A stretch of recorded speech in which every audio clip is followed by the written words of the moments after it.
Dillon Brooks and the Memphis Grizzlies blew it against the Clippers a couple nights ago. Could they rebound against Anthony Davis and the Los Angeles Lakers?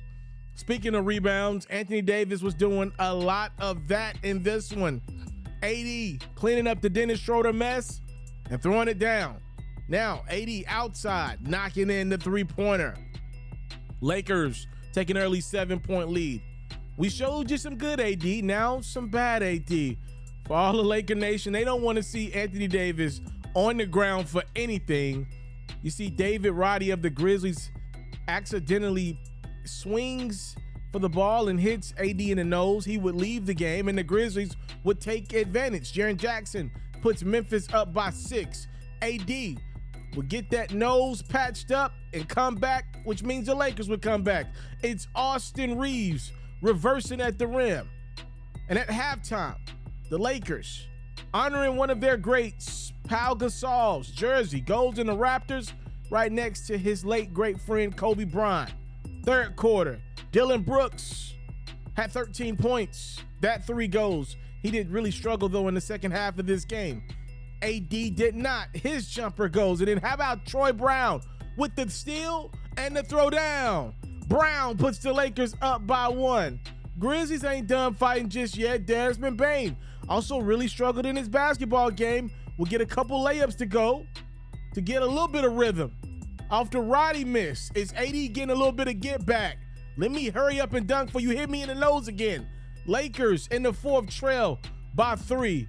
Schroeder just kind of flings it up over the bigger defender and Xavier Tillman, and somehow, some way, for his team, Schroeder made a play. Lakers now up in front with 4 minutes to go. Look at AD doing it on both ends of the court. The rebound. The dish to Rui Hachimura, who finishes. And then how about Austin Reeves with the crossover on Bane? 17 points for Austin. It's Schroeder. No. AD once again, yes. A season high 22 rebounds for the big fella in yellow. Also had 30 points. And it's the Lakers getting the home victory over the Grizzlies by 9. I brought this up to one of my closest friends last night. He's a coach. He has a really good feel for the game of basketball, former state champion. He didn't want to hear it, but I'll bring it to you guys, and y'all let me know what y'all think. I was watching the Lakers play. I watched this game from start to finish. I actually had the Thunder and Warriors going on in the background as that game was coming to its conclusion. I was also watching the Dallas Mavericks and Utah Jazz.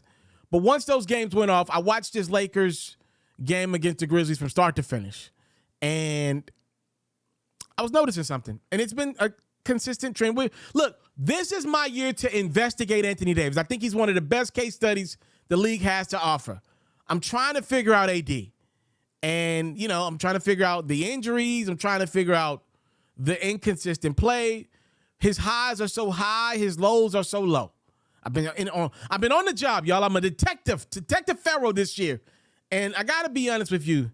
There is a trend. Whether you want to buy into what I'm saying or not, I'm telling you, I've noticed a trend. Once LeBron James is officially out for an extended period of time, which has happened a few times during the LeBron and AD era, once AD catches a groove, I'm being honest with you guys, I see him smiling a lot more when LeBron's not with the team, when LeBron's not playing. I just see him happier. And again, my investigation is still going on. I'm still trying to figure this out. The league's investigating Ja. I'm investigating AD. I'm still trying to figure out, what does that mean, if anything at all? Obviously, with LeBron not being in the lineup, AD's going to get the ball more. That's just that just is what it is. LeBron's going to be the primary ball handler. And Anthony Davis's touches oftentimes are going to just kind of be depicted on whenever LeBron wants to give him the ball. Now, to be fair, in the last couple years, the Lakers' point guard has been Russell Westbrook for the most part. And I think with D'Angelo Russell running the Lakers' offense down the stretch once he returns, I think the Lakers would be better suited to run their offense through D'Lo and AD first, and then D'Lo and LeBron connecting, to kind of, divvy up some of the playmaker roles second. I would like, though, for the ball to be in the hands of D'Lo the majority of the game. And then obviously I would like LeBron to have the rock late in games to make plays for himself and others. So I'm still trying to figure this one out, but I'm just telling y'all, I'm looking at Anthony Davis and LeBron James when they're on the bench with each other. They got me fooled. Maybe they're the best of friends, but what I see from them when they're next to each other, like sitting down on the bench with it, which most of the times they are, I don't ever see them talking. I barely see them communicating. Again, maybe they got some kind of understanding that, you know, we're so tight friends. We don't have to communicate in games. You know what I'm thinking. I know what you're thinking. Maybe that's that, right?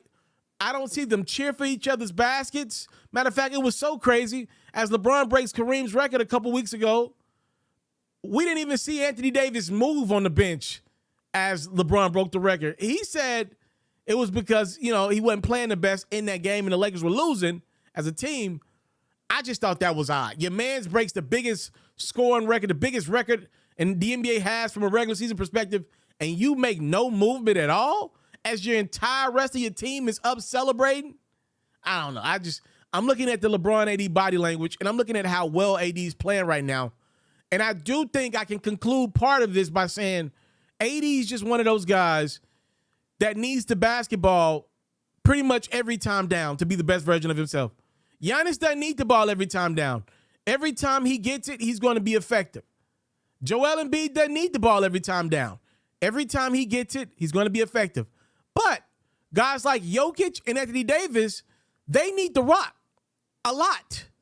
And they're better the more they touch the basketball. They're more engaged on defense the more they got the ball on offense. Obviously, the Nuggets don't have a playmaker like LeBron on the perimeter of their team. Jamal Murray is a really good player, but he's not a playmaker type of guy like LeBron. So it's easier for them to justify just running their offense through Jokic anyway. Jokic obviously a better facilitator than AD is. So it's tough to justify giving AD the ball as much as the Nuggets give it to Jokic because he's not the playmaker that Jokic is, for others at least. But his game himself, boy, does it get better the more he touches the ball. The more he touches the ball, the harder he plays. It damn near feels like the more Anthony Davis touches the ball, the less he gets injured. It's weird, right? It does feel that way. The moment he starts playing with LeBron and only touches the ball every other possession, especially in the second half, in the fourth quarter, he often rarely touches the ball, multiple possessions in a row, which I don't agree with. That's when the injuries start to pile up. Whenever he does get the ball, he always falls to the ground. He misses a lot of jump shots. It's so weird. But I'm on the job, y'all. I'm still investigating AD. That's what I'm calling it. But I don't know. I do got to say it.